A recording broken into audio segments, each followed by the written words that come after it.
Welcome you on my YouTube channel study with पलक 1 2 3। आज मैं आप लोगों को बताऊंगी कि विंड्स ऑफ चेंजेस के क्वेश्चन आंसर कितने छोटे से छोटे हो सकते हैं। हाँ, आज मैं आप लोगों को winds of changes chapter number 3 के क्वेश्चन आंसर लेके आई हूँ। मैंने चैप्टर जो है पूरा एक्सप्लेन कर रखा है पिछली 2 वीडियो में, ठीक है। और मैंने बहुत इजीली एक्सप्लेन करा, आप लोगों को चुटकियों में पूरा का पूरा आ जाएगा, ठीक है। तो आज मैं उसके क्वेश्चन आंसर लेके आई हूँ, वो भी बहुत छोटे छोटे हैं, ठीक है। तो आप लोग फटाफट से समझ लोगे। तो हाँ, अगर आप लोगों को ये वीडियो अच्छी लगी और पिछली जो मैंने वीडियोस बनाई हैं वो भी अच्छी लगी तो इस चैनल को सब्सक्राइब कर देना। और वीडियोस अच्छी लग रही है तो लाइक तो करोगे ही, कमेंट भी साथ साथ कर ही देना और शेयर करना तो मत भूलना, ठीक है। मैं आपको हर वीडियो में कहती हूँ। तो चलो शुरू करते हैं आज एक और बार नई शुरुआत, है ना। तो शुरू करें, बहुत इजी है, ओके। तो पहले मैं फर्स्ट क्वेश्चन बताऊंगी, फिर फर्स्ट का आंसर बताऊंगी। जैसे जैसे मेरा पेन चलेगा वैसे वैसे आप लोगों का दिमाग चलना चाहिए और मैं एक्सप्लेन करूंगी तो रुक जाना अपना पेन लेके, ओके। नहीं तो आप लोगों को समझ में नहीं आएगा, आप लोग बस लिखते ही रह जाओगे। तो सुनो, how does the title winds of change capture the essence of the chapter. पूछा गया है कि कैसे ये जो विंड्स ऑफ चेंजेस ये नाम रखा है चैप्टर नंबर 3 का, इस नाम का और इस चैप्टर का क्या मेल है, क्यों रखा है नाम, आखिर इसका मतलब क्या है। वैसे तो मैंने आपको पिछली वीडियो में इसका मतलब बता ही दिया था। चलो अगर आपको याद भी नहीं है तो मैं वापस बता देती हूँ। The title winds of change shows how pankhas have evolved from traditional tools to decorative and commercial item over time। यहाँ पर बोला गया है कि ये टाइटल पता है क्यों रखा गया है। ये जो विंड्स ऑफ चेंजेस टाइटल है ये दिखाता है कि कैसे पंखा जो है धीरे धीरे जैसे जैसे जनरेशन टू जनरेशन बढ़ी वैसे वैसे कैसे ये जो पंखा नाम है ना ये कम होता गया। अपने इतना ट्रेडिशनल लोकल आइटम था, हर घर में कम से कम 5-6 पंखे तो ऐसे पड़े रहते थे। इतना लोकल ये पंखा हैंड फैन जानते हो ना, पिछली वीडियो देख लेना ध्यान से तो पता चल जाएगा। हाँ, तो ये जो पंखा हैंड फैन है ये इतना ट्रेडिशनल लोकल आइटम होकर जैसे जैसे अब हमारी जनरेशन बढ़ती गई, हमारे बच्चे के बच्चे हमारी मम्मी के बच्चे हमारे बच्चे, ऐसे जैसे जैसे जैसे जनरेशन बढ़ती गई, पिछली बात कर रही हूँ, अभी की बात नहीं कर रही मैं, ठीक है, पास्ट की, ठीक है। जैसे जैसे अब जनरेशन बढ़ती गई, पास्ट से प्रेजेंट में आते रहे वैसे वैसे ये एक डेकोरेटिव आइटम बन गया। मतलब इतना कॉमन आइटम, और वो डेकोरेट करने के लिए, सजाने के लिए, दीवार पे चिपका के रखने के लिए थोड़ी ना होता है, ये तो यूज़ करने के लिए होता है। पर लोग क्या कर सकते हैं, लोगों का वो लोग डेकोरेट करने के लिए यूज़ करने लग गए। और कई लोग तो अब बोरिया बिस्तर बांध के फेंक देते हैं, नहीं तो है ना कबाड़ी वाले ले जाते उठा के 2 रुपये दे के। ऐसा करने लग गए। बताओ, इतना अच्छा आइटम उसको डेकोरेट कर रहे हैं, उसको ऐसे यूज़ कर रहे हैं, कहीं पड़ रहा है, कहीं बेच दे रहे हैं। हाँ, मतलब इतना प्यारा आइटम को बेचना। मेरे घर पे तो अभी भी इस्तेमाल होता है, और नहीं होता है ना, अगर मेरे घर पे चलो पंखा ऐसे टूट वगैरह गया तो लेके आते हैं, इतना कॉमनली यूज़ करा जाता है मेरे घर पे, ठीक है। तो वही बताया, जैसे जैसे जनरेशन बढ़ती गई वैसे ये जो पंखा है वो ट्रेडिशनल से ऐसे कॉमन बन गया। ऐसे मतलब जो कॉमन था वो ऐसी मतलब कुछ घरों में ही पाया जाए ऐसा आइटम बन गया। तो ये जो नाम है ये यही दर्शाता है कि कैसे पंखा जो है वो एक ट्रेडिशनल आइटम से एक डेकोरेटिव आइटम बन गया, तभी इसका नाम रखा है विंड्स ऑफ चेंजेस, हवा का बदलना, ठीक है। जैसे जैसे मतलब कभी थोड़ा कम, फिर उससे कम यूज़ बता रही हूँ पंखा का, कम, उससे कम, फिर बहुत ज़्यादा होने लग गया अचानक से, फिर कम, ठीक है। ऐसे ही जैसे बढ़ती रही वैसे वैसे ये जो इसका यूज़ है वो भी घटता रहा, एवोल्यूशन बढ़ती गई, जो यूज़ है वो घटता गया। इसीलिए चैप्टर का नाम क्या रखा है, विंड्स ऑफ चेंजेस। तो चलो नेक्स्ट पे चलते हैं। नेक्स्ट क्या बोला गया है, ये रहा सेकंड क्वेश्चन, छोटा सा आंसर। ओके, तो शुरू करते हैं. Support the following statement with any two relevant examples from the chapter. यहाँ तक बता दूँ, यहाँ तक क्या बोला है? यहाँ तक बोला है कि ये जो स्टेटमेंट है नीचे दी गई है, इसको सपोर्ट करो और इसके कुछ 2 एग्जाम्पल दो. किसमें से? चैप्टर में से. करेक्ट. तो अभी ये स्टेटमेंट क्या है? The structure and design of पंखास are testimony to the cultural identity of the region. अरे ये क्या बोल दिया? आपके दिमाग में भी यही आ रहा होगा. मैं समझाती हूँ क्या बोला है. तो यहाँ ये बोल रहे हैं कि ये जो स्टेटमेंट है उसे सपोर्ट करो और इसके 2 एग्जाम्पल दो. ठीक है. तो स्टेटमेंट है कि जो पंखा के डिज़ाइन वगैरह होता है और इसका जो स्ट्रक्चर होता है, उसका जो शेप होता है, ये सब क्या हमारे कल्चर को दर्शाता है? किसी रीजन को दर्शाता है? अरे हाँ यार, इतना सा नहीं पता? क्या चैप्टर पढ़ा फिर तुमने? मैं बताती हूँ. ये हमारे कल्चर को दर्शाता है. हर जगह के अलग अलग टाइप के पंखा होते हैं. जैसे कि मैं जहाँ से बिलोंग करती हूँ, यूपी से, वहाँ पर भी बहुत अच्छे अच्छे पंखे होते हैं. ठीक है. तो पंखा का शेप कुछ ऐसे स्क्वायर या रेक्टेंगल में होता है. ये उसका हैंडल होता है और यहाँ पर शायद से वुड का लगाया जाता है, जो ऐसे इसको ऐसे गोल गोल घुमाएंगे, गोल गोल गोल गोल गोल गोल घुमाएंगे तो जो पंखा है ना वो भी घूमेगा. ओके. और क्या होता है उसमें? ऐसे फिर उसमें ना फ्लेयर्स होती है, मतलब ऐसे ऐसे ऐसे कपड़े से बनाया होता है या फिर धागों से ऐसे ऐसे करके बनाया होता है. बहुत सुंदर होता है. ठीक है. और ये ऐसे हैंडल होता है. मेरी ड्राइंग बहुत गंदी है, प्लीज़ माइंड मत करना, मैं आपको समझाने के लिए बता रही हूँ. ऐसे हैंडल होता है और यहाँ पर भी हैंडल होते हैं जिसको पकड़ के ऐसे ऐसे गोल गोल घुमाते हैं. यहाँ पर बहुत अच्छे डिज़ाइंस होते हैं.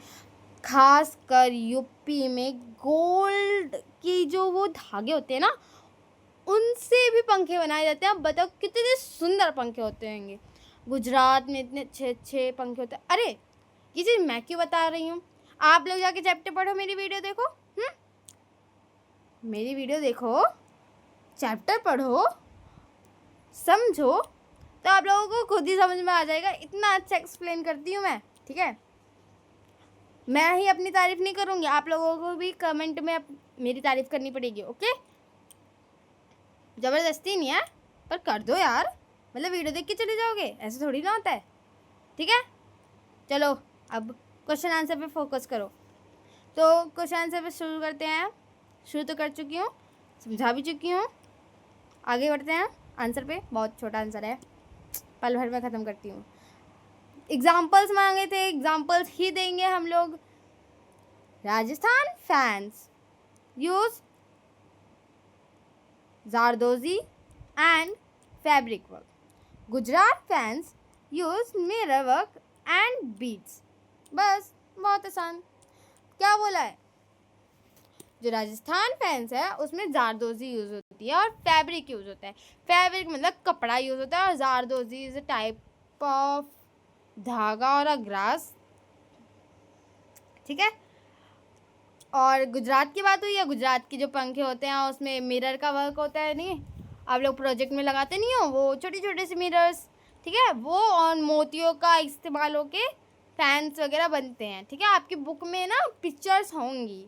ठीक है. पढ़ लेना बुक खोल के. ठीक है. वीडियो पे निर्भर नहीं रहना चाहिए. तो एग्जाम्पल्स मांगे थे, एग्जाम्पल्स दे दिए. क्वेश्चन ख़त्म, आंसर ख़त्म. चलो थर्ड वाले बढ़ते. थर्ड वाला थोड़ा सा क्वेश्चन बड़ा है, आंसर मैं छोटा ही लिखती हूँ यार. तो बढ़ते हैं क्वेश्चन की तरफ. द चैप्टर मेंशंस पंखा running the risk of slowly losing their presence among Indians. बोला क्या है कि पंखे में नहीं, चैप्टर में बताया गया है कि जो पंखा है ना वो धीरे धीरे करके रिस्क पे चलने लगा है. कि पता नहीं कब वो पंखा गायब हो जाए दुनिया से. कुछ ऐसा टाइप ऑफ, मतलब गायब तो नहीं हो सकता, एक ना एक के पास तो होगा ही, पर कैसे उसके चुटकियों में यूज़ बंद हो जाए, कैसे अचानक से वो गायब ही हो जाए अपने इंडिया से. कुछ ऐसे ही जो हमारा पंखा है वो धीरे धीरे रिस्क पे चलने लगा है. आगे बढ़ती हूँ. आगे क्या बोला गया है? Evaluate how the balance between preserving traditional craftsmanship shape and incorporating आगे बढ़ती हूँ, innovative design in the creation of पंखास will help in this regard. बहुत आसानी से मैं बता सकती हूँ क्या बोला गया है कि जैसे धीरे धीरे अपना ये जो फ़ैन है, पंखा है, ये रिस्क पे चल रहा है हमारे इंडियंस के बीच में, तो जैसे जैसे ये इवोल्यूशन हो रही है, जनरेशन टू जनरेशन बढ़ रही है, हमको ऐसा क्या करना चाहिए, जो हमारी ट्रेडिशनल जो ये पंखा है इसको बचा के रखे, सुरक्षित रखे, और हमारे जो ये क्राफ्टमैन्स हैं और जो हमारे पंखा मेकर्स हैं, आर्टिस्ट है, उनकी भी जमा पूंजी बची रहे और वो लोग कमाते रहे।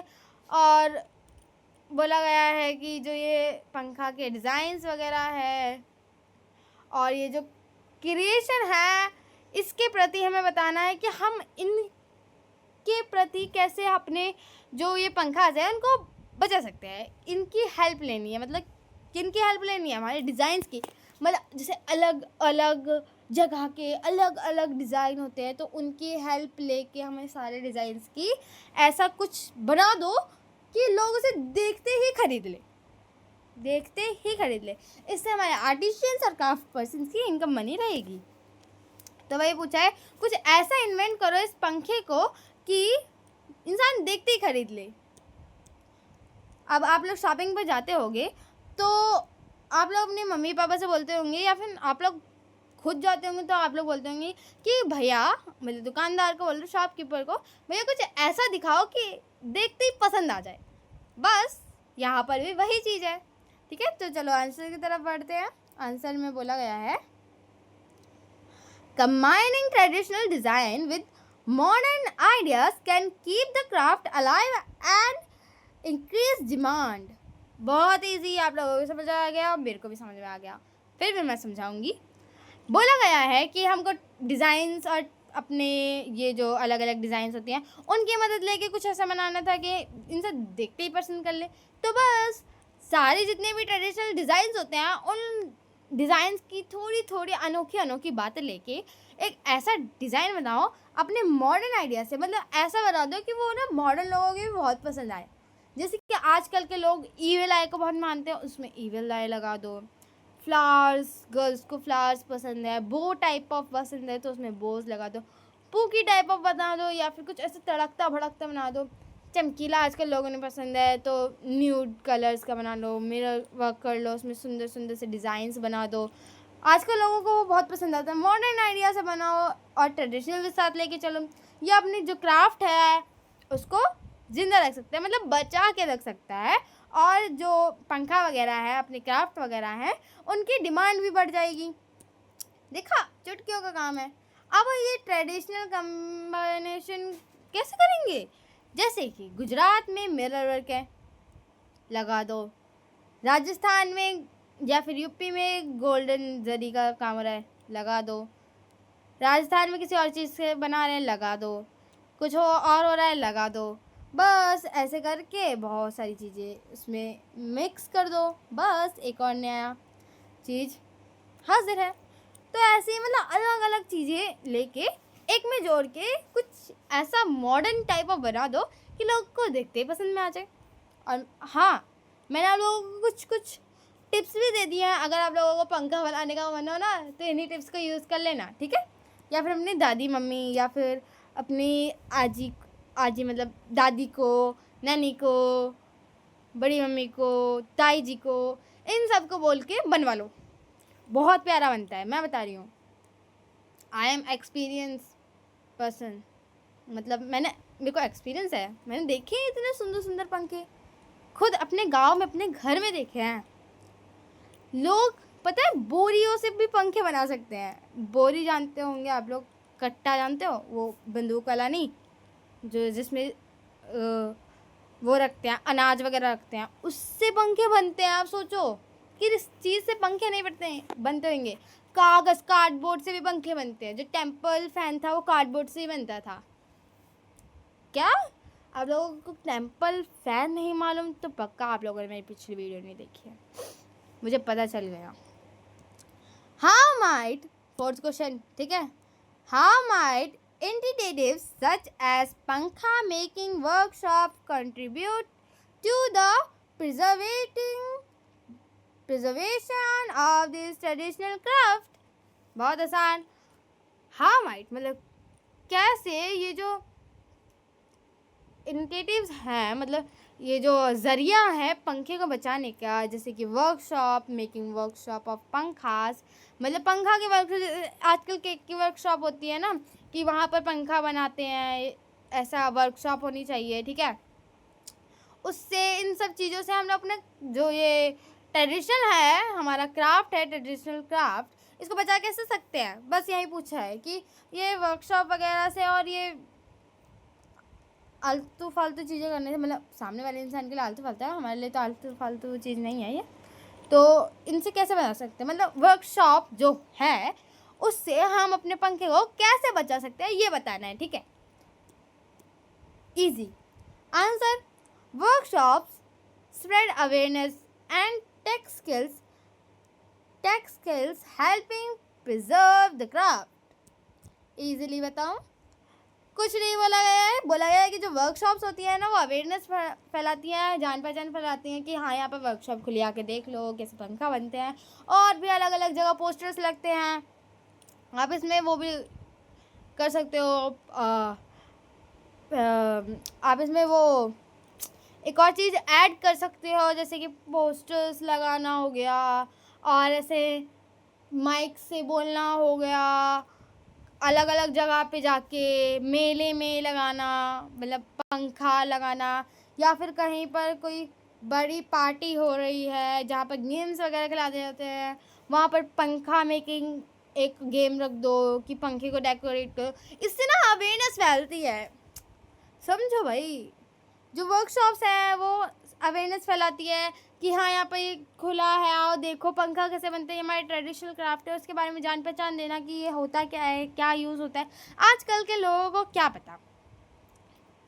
और तो और ये हमारी टेक स्किल्स, मतलब हमारे जो आर्टिस्ट हैं, हमारे जो वर्कशॉप पे काम कर रहे हैं और क्राफ्टमैन्स हैं, उन सब के बारे में भी अवेयरनेस फैलाएगी. और ये हमारे जो क्राफ्ट है जैसे पंखा और पॉट मेकिंग वगैरह, इन सबको बचा के रखेगी. ओके, समझ में आ गया गया होगा. चलो फिफ्थ पे बढ़ते हैं. Fifth question. The writer mentions celebrating pankhas in the concluding part of the chapter, asks how this could be beneficial to artisans and the craft. बहुत इजी, आसानी से बताऊं. बोला गया है कि ये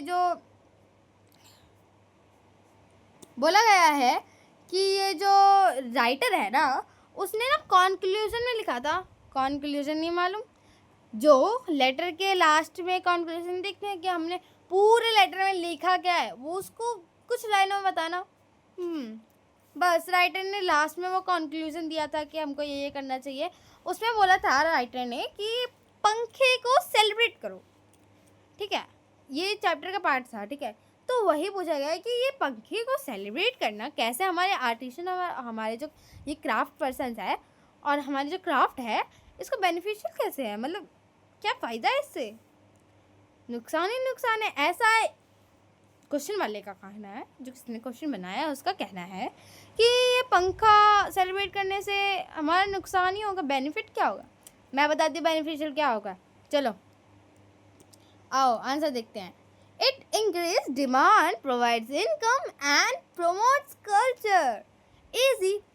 जैसे हमारा, अगर हम अपने पंखा को सेलिब्रेट करेंगे, एक मेला लगाएंगे जिसमें पंखे ही पंखे होंगे, बस बात वही ख़त्म. लोग आएंगे, देखेंगे, जान पहचान होगी, ये होता क्या है भाई, ये तो बहुत सुंदर है, ले लूँ क्या एक दो.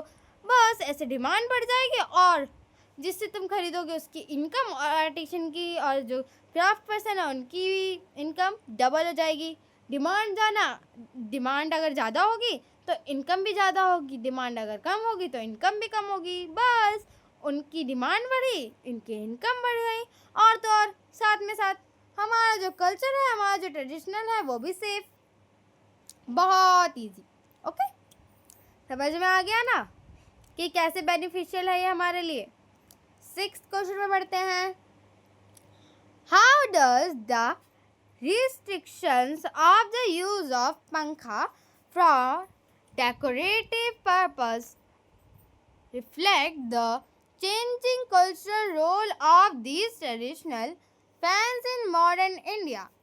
यहाँ पर बोला गया है कि कैसे, हाँ कैसे ये जो पंखा है वो एक डेकोरेटिव पर्पस बन गया, मतलब सजाने के लिए यूज़ होने लग गया। और अगर सजाने के लिए यूज़ होने भी लग गया तो कैसे ये हमारा जो कल्चर है उसको बदल रहा है और मॉडर्न इंडिया में कर रहा है। अगर हम इसे सजाने के लिए करने भी लग गए तो इसका क्या प्रभाव पड़ता है हमारे इस इंडिया पे, और हमारा जो ये कल्चरल रोल चल रहा है, हमारा जो ये ट्रेडिशनल चीज़ है पंखा, उसको कैसे ये हमारे मॉडर्न इंडिया में डाल रहे हैं एज अ डेकोरेटिव पर्पस। अभी भी समझ नहीं आया तो मैं वापस बताती हूँ कि यहाँ पर पूछा गया है कि ये जो पंखा है लोग इसे आप डेकोरेटिव पर्पस के लिए, मतलब सजाने के लिए यूज़ करने लग गए हैं। कैसे ये बदलाव हो रहा है कि मतलब ये कैसे ये कल्चर चेंज हो रहा है कि ये ट्रेडिशनल से ये इतना ट्रेडिशनल फ़ैन है, हमारा पंखा है, उसको मॉडर्न इंडिया में कर रहे हैं सिर्फ डेकोरेटिव, मतलब यूज़ तो करना चाहिए ना। अब आंसर पे आते हैं। It shows that pankhas are no longer daily use items but symbols of culture and decoration. यहाँ पर बोला गया है कि ये दर्शाता है कि जो ये पंखा है ना वो अब ज़्यादा दिन नहीं चलेगा, मतलब डेली यूज़ के लिए आइटम नहीं बना है, अब लोगों के लिए नई नई चीज़ें आ गई। अब ये लोग सिर्फ ये दिखाते हैं कि हम लोग अपने कल्चर से बहुत जुड़े हैं, बस इसीलिए ये लोग एज अ डेकोरेटिव आइटम से अपने घर पे रखते हैं, दिखाते हैं, सिर्फ दिखावा करते हैं कि हम अपने कल्चर से जुड़े हुए हैं, जबकि उसका कुछ काम नहीं होता है। ऐसा नहीं करना चाहिए, मैं खुद बोल रही हूँ, ठीक है। यूज़ करो अगर वो चीज़ आपके पास है तो।